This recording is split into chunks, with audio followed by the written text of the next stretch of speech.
તો એ કહે છે કે જો સ્ત્રીઓ દૂષિત થાય તો કુળ આખું નાશ પામે, વર્ણશંકર પ્રજા થાય. અને વર્ણશંકર પ્રજા એશામ પિતર લુપ્ત પિંડોદક ક્રિયા. પિંડ અને ઉદક એટલે શ્રાદ્ધ કર્મ જે આપણે કરીએ ને, ઉદક એટલે પાણી અને પિંડ એટલે ભોજન, એ થાય નહીં. એને એમાં રસ જ ન હોય ને પિંડોદક ક્રિયામાં. અત્યારે કોણ શ્રાદ્ધ કરે છે? માણસ ગુજરી ગયું, એક દિવસ જવા દે, પછીના દિવસે બેસવું, તે દિવસે દીવો મૂકી આવે. અમે એ કે શાંતિ યજ્ઞ કરીને એટલે ઘરમાં શાંતિ થઈ ગઈ. તો ઓલો ગયો એનું શું કરવાનું? એ તો રાહ જોઈને બેઠો છે. આપણે એવું નથી માનતા કે હાલો ચાલો એ જીવ કદાચ જોઈએ કે બીજા જન્મી પણ ગયો હશે, પણ પુત્ર તરીકે તમારી ફરજ તો છે ને કે આવી શક્યતાઓ ખરી કે નહીં, તો કંઈક તો વિધિ કરો. એમ નથી કરતા, કોઈ નથી કરતા. હવે તો કોઈ પણ સમય ક્યાં છે? 10 દિવસ બેસવું રાખીએ, બેસીએ, એના ભજન કરીએ, એના સંકીર્તન કરીએ, એના ગુણોને યાદ કરીએ. કોની પાસે એવી શ્રદ્ધા? કોની પાસે એવો સમય? કેની પાસે? એટલે એક દિવસ, બીજો દિવસ, ત્રીજા દિવસે પતાવો, જટ કામ પતાવો. એની ક્યાં વાત કરી? આપણે તો સારી સારી જમવું એ કામ છે. અરે ભાઈ તમે છાપું મૂકો અને નાસ્તો કરો એટલે કામ પતે.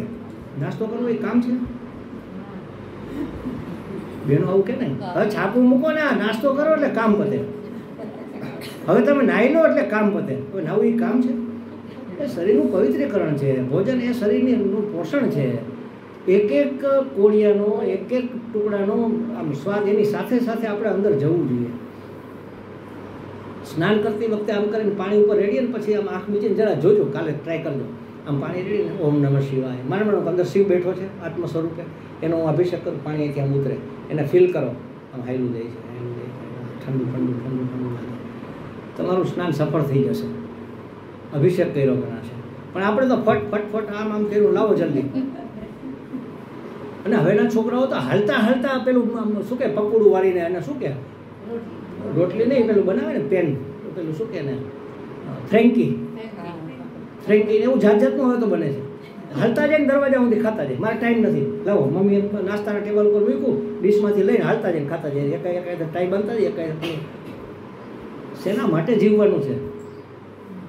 તો તમારું પોતાનું પોષણ કરવાનું તમારી પાસે સમય નથી. મનને શાંત કરવાનો તો સમય ક્યાંથી મળવાનો છે? અને પછી વિક્ષિપ્ત, પછી બધાના શું કહેવાય ડિપ્રેશન. પહેલાં સાંભળેલું કોઈ ડિપ્રેશન આપણા નાનપણમાં? ડિપ્રેશન એટલે શું ખબર જ નથી. આ બધી વસ્તુ ધીમે ધીમે ધીમે નષ્ટ થતી. શું કામે? સંસ્કાર ઉપરથી જ રહ્યા નથી.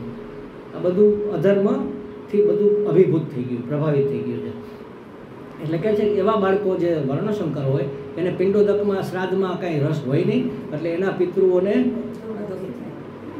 મુક્તિ મળે નહીં. મુક્તિ અથવા ત્યાં એને ઉત્કૃષ્ટ સ્થાન મળે નહીં. આમ એટલે એના પિતરો અવગતે જાય.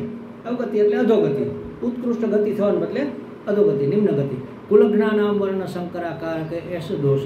એટલે કુળ ઘાતક પુરુષોના વર્ણશંકરકારક આ દોષથી જાતિ ધર્મો અને કુળ ધર્મો બંને નાશ પામે અને નરકે વાસ થાય. નરકે અનિયતમ વાસ ભવતી. અનિયતમ એટલે વર્ષો સુધી, કેટલું દીર્ઘ સમય સુધી, કે થોડોક સમય નહીં, દીર્ઘ સમય સુધી નરકમાં વાસ થાય. એવો ધંધો શું કામ કરવો જોઈએ?